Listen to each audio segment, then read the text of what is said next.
Selamat siang, Mbak. Selamat siang, Bu. Oh iya. Kalau boleh tahu dengan Mbak siapa ya? Mbak Naya, Oh iya. Ada apa, Mbak? saya kesini mau konseling, mau cerita Oh sih. iya. Oke. Kabarnya gimana hari ini? Baik, baik, alhamdulillah. Oke. Di sini saya jelaskan terlebih dahulu ya. Nah, dalam sesi konseling ini nanti kurang lebih kita akan berjalan waktunya selama 45 menit. Nanti kalau misalkan waktunya kurang, kita bisa lanjut ke pertemuan berikutnya.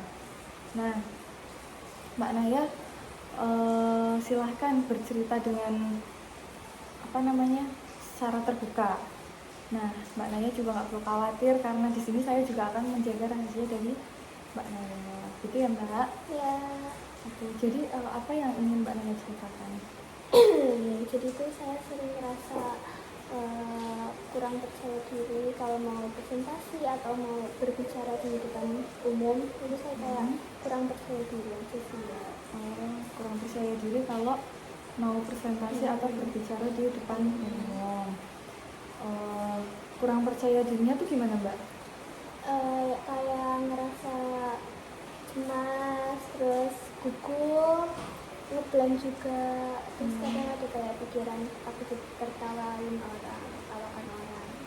Tapi kalau misalkan mau presentasi, sebelumnya Mbak Naya udah belajar terlebih dahulu? Iya, saya selalu mempelajari isi-isinya sih. Oke. Berarti di sini Mbak Naya itu merasa kurang percaya diri ketika mau presentasi. Nah, kemudian yang Mbak Naya rasakan itu cemas, gugup, kemudian ngeblank gitu ya, Mbak. Tapi Mbak Naya sudah belajar sebelum presentasi. Nah, memangnya kalau misalkan Mbak Naya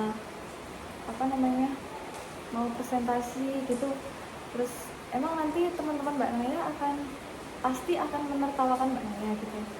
Enggak juga sih, Bu, tapi ya tetap berpikir positif sih. Berarti itu hanya pemikiran Mbak Naya aja ya? Kan belum tentu kalau misalkan Mbak Naya presentasi, kemudian setelah selesai presentasi teman-teman akan menertawakan gitu kan. Justru malah bisa jadi sebaliknya, mereka memberikan applause kepada Mbak Naya gitu kan ya. Nah, coba sekarang Mbak Naya ubah pemikiran Mbak Naya itu dari yang takut ditertawakan saat presentasi menjadi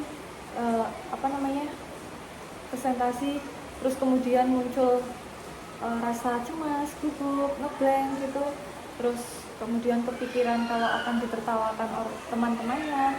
Coba Mbak Naya ubah, nggak apa-apa deh aku gugup, aku cemas, setidaknya aku sudah belajar kayak gitu. Gimana, kira-kira bisa nggak?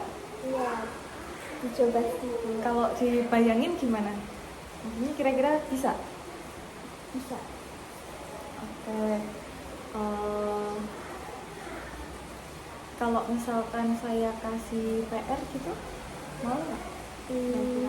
Nanti kita evaluasi di pertemuan berikutnya. Boleh. Coba kalau di rumah Mbak Naya itu bercermin. Kemudian Mbak Naya bercermin itu seolah-olah sedang presentasi. Nah, setelah itu nanti apa yang Mbak Naya rasakan? Nanti kita evaluasi di pertemuan berikutnya. Kemudian Mbak Naya juga bisa melakukan presentasi kecil-kecilan. Kayak Mbak Naya punya adik. Nah, Mbak Naya bisa berbicara di depan adiknya. Kemudian nanti setelah berbicara di depan adiknya, apakah pemikiran Mbak Naya yang tadi ditertawakan di depan teman-teman itu benar atau enggak? Nah, kira-kira gimana? Bisa nggak? Iya, bisa Melakukan itu. Oke. Berarti itu ya tadi. Gimana sekarang, udah sedikit lega mungkin atau? Ya, sedikit tenang sih. Nah, nanti jangan lupa ya PR-nya dilakuin ya di rumah. Terus nanti kita bertemu lagi mungkin 1 minggu ke depan. Nah, nanti kita lihat dari situ Mbak Naya sudah ada perubahan belum, dari yang tadinya berpikiran kalau misalkan saat mau presentasi itu nanti akan cemas, terus kemudian gugup, ngeblank, terus muncullah pemikiran kalau Mbak Naya akan ditertawakan itu gimana. Ya. Oke. Mungkin pertemuan kali ini cukup di sini dulu. Nanti jangan lupa PR-nya dilakukan di rumah. Nanti kita evaluasi di pertemuan selanjutnya. Gitu ya Mbak Naya. Iya, makasih ya Bu. Iya, sama-sama.